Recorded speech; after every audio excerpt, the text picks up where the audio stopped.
Buenas noches, apreciados compañeros, respetado tutor de física electrónica. Mi nombre es Hernán Darío Herrera Blanco, estudiante de la UNAP SAT Santa Marta. Eh, bueno, aquí está mi identificación.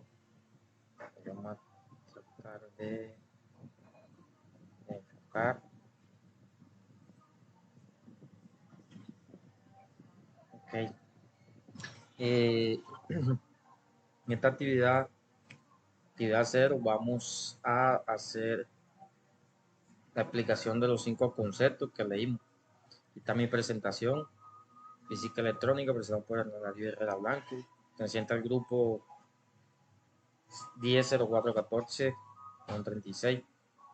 Reconocimiento de conceptos básicos de física electrónica. Nuestro tutor, que es Carlos Mauricio Sala, de la industrial UNAM 4.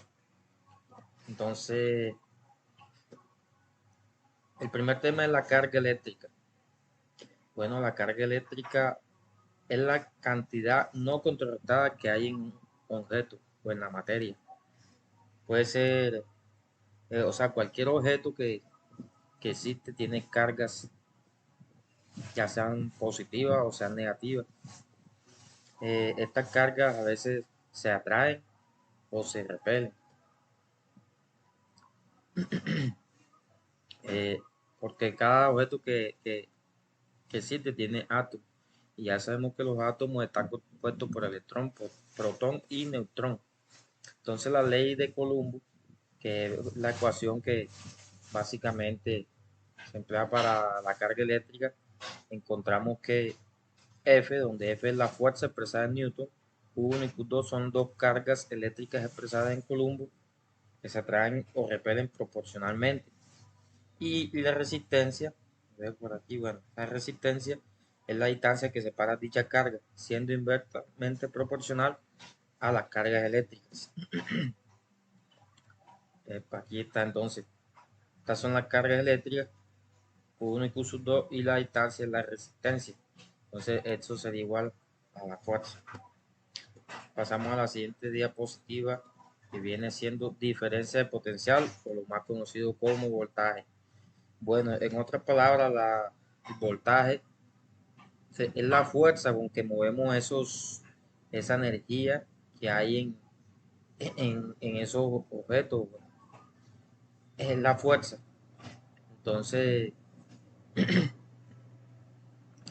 aquí vemos la representación del voltaje. Un poquito voltaje, hay menor fuerza, y cuando hay más voltaje, pues hay mayor fuerza y va a mover los electrones.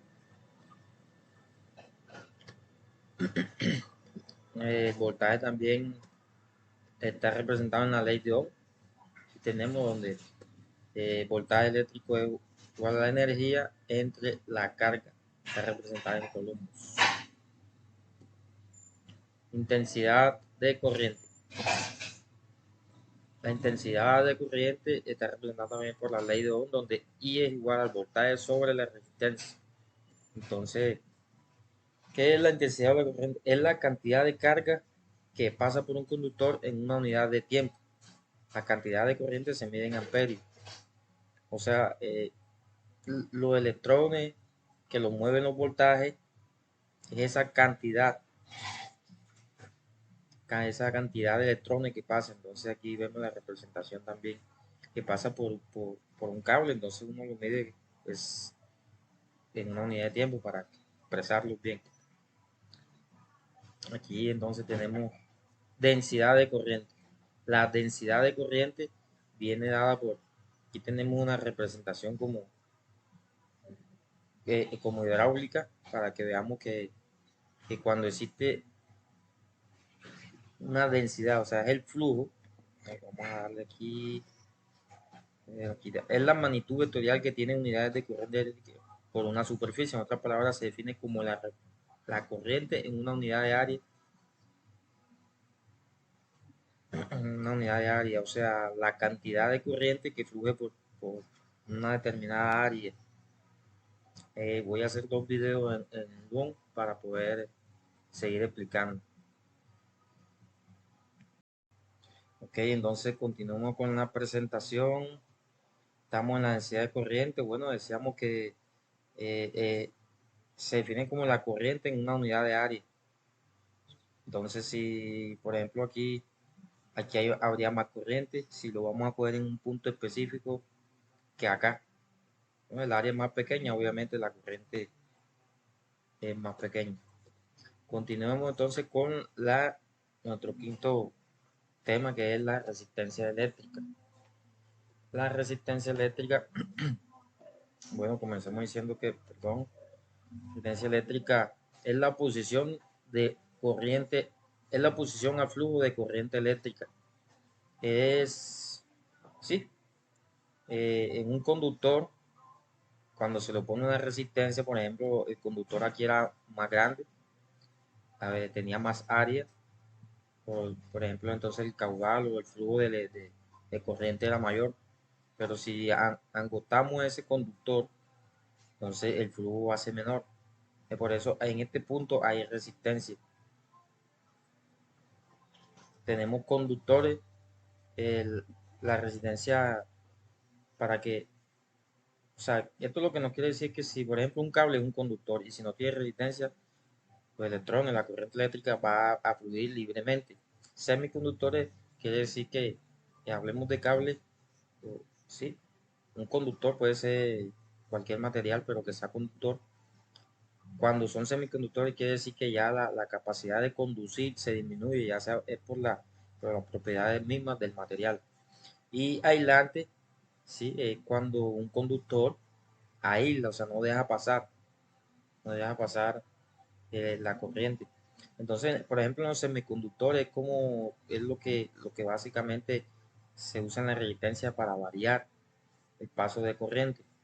Bueno, por aquí tenemos un código de colores para la resistencia. Todos conocemos este aparatico que se llama resistencia y el que no, pues aquí se lo presento. Entonces, cada color indica un valor de resistencia. Entonces, uno, pues ya más adelante nos lo explicará. Uno lo suma y, y ese es el valor de la resistencia que vamos a obtener. También tenemos una ecuación bueno, mira, aquí tenemos, eh, puse estos materiales con la resistencia que ellos tienen al flujo de la corriente y por eso aquí se catalogan así. La plata vemos que es un conductor, o sea, la corriente, el oro, esos son los mayores conductores por donde la corriente puede fluir libremente. Tenemos semiconductores y tenemos aislantes. Sí, esta es la resistencia de los materiales. Entonces tenemos la fórmula de la resistencia. Eso. Entonces aquí, por ejemplo, la resistencia es igual a una resistencia específica, resistividad, que es lo que estamos hablando aquí. Eso multiplicado por el largo. Y bueno, la sección transversal, ¿sí? Es como un área que hay que encontrar. Entonces aquí está la propiedad de la ley de Ohm. Sí, la ley de Ohm, en esta formulita, todos hemos visto en alguna vez, en algún curso que hayamos hecho previamente, la ley de Ohm que tenga que ver con electricidad. Entonces, pues ya nos queda un poco más fácil entenderlo. Podemos despejar la resistencia y nos va a quedar que el voltaje sobre la intensidad. Al día de hoy nos habla de que la corriente es igual al voltaje dividido entre la resistencia. Entonces, despejando la resistencia en la figura anterior, podemos hallar la resistencia. La tenemos, la ecuación. Bueno, espero que el video haya llenado las expectativas del curso. Muchas gracias por su atención, compañero.